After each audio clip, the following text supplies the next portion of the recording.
guys! Today, gagawa ulit ako ng isang clothing haul. Ito yung mga napamili ko last week sa Robinson and sa may Caltex. Yung Caltex kasi na malapit sa amin dito sa highway ay may mga shop, alam mo yung parang tiyanggian. So, may binili ako doon ng isang item. But the rest is nabili ko sa Robinson. In Jewels and sa taas, second floor ng Robinson, may napamili din ako doon. So, let's get started. So, the first thing that I got is these high-waisted pants. May 1, 2, 3, 4, 5. May 5 buttons siya. And may konting rip siya dito, distress.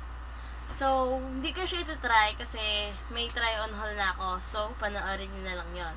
So, mag-insert na lang ako dito ng picture na suot-suot ko siya. Okay? And the next thing that I got is these two pair. Actually, dalawang damit pero isa lang yung mabubuo mong outfit. The top is parang turtleneck. It's color gray. It's not a crop top to be. Kasi, yung palda na pinili ko is pwede siyang hanggang dito. I mean, alam mo yun, parang high-waisted din siya. Gray and black. Perfect match. At ito naman is bigay lang sa akin ni Daddy. Kasi naiwan to doon sa van niya.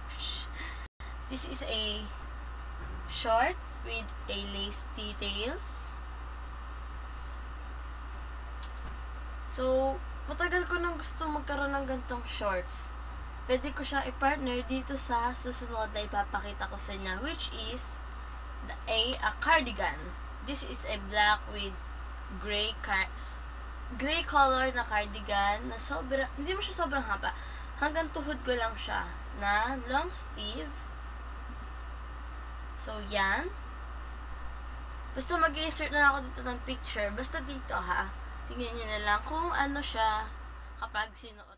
Bye! Sana panoorin nyo pa yung 2 clothing haul videos ko.